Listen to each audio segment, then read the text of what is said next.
साथियों, स्वागत है आप सभी का अपने इस यूट्यूब चैनल जिसका नाम है great leaders and scholars of world.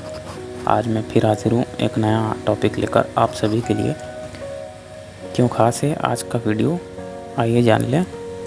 हम आज के वीडियो में जानेंगे अशोक की आंतरिक नीति और बौद्ध धर्म के बारे में। क्यों अपनाया उसने बौद्ध धर्म और क्या स्थिति रही उस समय में, इस वीडियो को जानने के लिए पूरा देखें। हम देखते हैं कि कलिंग युद्ध के परिणाम स्वरूप अशोक ने बौद्ध धर्म अपनाया था। कई परंपराओं के अनुसार वो भिक्षुक बन गया। बौद्ध धर्म को मानने वालों को बड़े बड़े उपहार देने लगा। बौद्ध धर्म स्थलों की यात्राएं की। अपने अभिलेखों में वर्णित धम्म यात्राओं में उनके द्वारा किए गए बौद्ध मंदिर यात्राओं का भी उल्लेख हमें देखने को मिलता है। अशोक ने तीसरे बौद्ध परिषद संगति का आयोजन किया। हम ये भी देखते हैं कि बौद्ध धर्म के लिए अशोक ने तीसरी बौद्ध संगति का आयोजन भी करवाया। न केवल दक्षिण भारत अपितु श्रीलंका, म्यांमार और भारत के अन्य पड़ोसी देशों में उसने अपने प्रचारक भेजे। दूसरी तथा पहली शताब्दी में ब्राह्मी लिपि के अभिलेख हमें श्रीलंका में देखने को मिलते हैं। उच्च आदर्श स्थापित। अशोक खुद को एक उच्च आदर्श स्थापित करने के लिए भी जाना जाता है। पितृ राजशाही का आदर्श था। उन्होंने बार बार अपने अधिकारियों से अपनी प्रजा को बताने के लिए कहा कि राजा उन्हें अपनी संतान समझते हैं।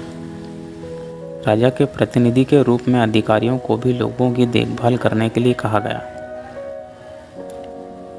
महिलाओं सहित विभिन्न सामाजिक समूहों में धर्म प्रचार के लिए नियुक्त किया और अपने साम्राज्य में न्याय लागू करने के लिए राजू का नियुक्त किया।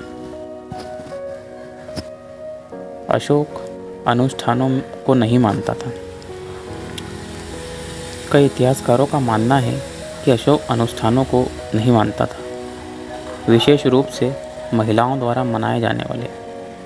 उन्होंने कुछ खास तरह के पशु पक्षियों की हत्या पर भी रोक लगा दी थी।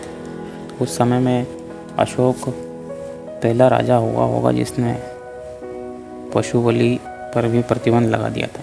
शाही रसोइयों में पशुवध निषेध कर दिया गया। पशु बलि को भी मना कर दिया गया। उन्होंने ऐसा सामाजिक उत्सवों पर प्रतिबंध लगा दिया जिसमें लोग अति आनंद मोहन में लिप्त हो जाते। अशोक का धर्म संकीर्ण नहीं था। इसे संप्रदायवादी नहीं माना जा सकता। उनके कांधार यूनानी लेखों ने संप्रदायों के बीच मैत्री का प्रचार किया। अशोक के अभिलेखों को धम्म लिपि कहा जाता है। उसने न केवल धर्म और नैतिकता को बल्कि सामाजिक और प्रशासनिक मामलों को भी शामिल किया। इसकी तुलना ब्राह्मणवादी प्रभाव के अंतर्गत संस्कृत में लिखे धर्म शास्त्र और विधि साहित्यों से की जा सकती है।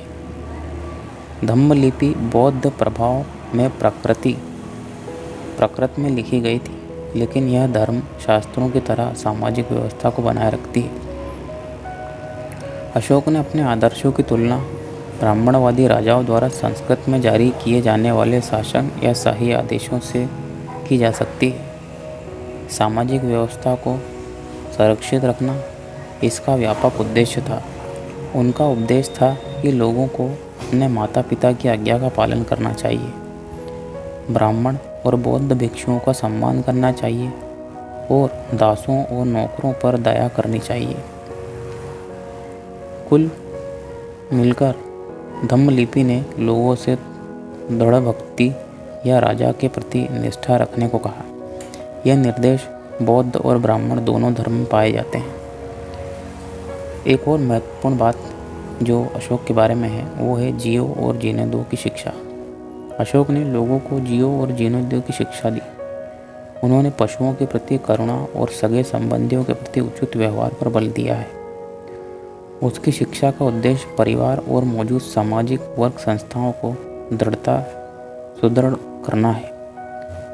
मानते थे कि लोग अच्छे व्यवहार करें और उन्हें स्वर्ग मिले। लेकिन कभी नहीं कहा कि वह निर्वाण को प्राप्त करे, जो बौद्ध भिक्षुओं का लक्ष्य था।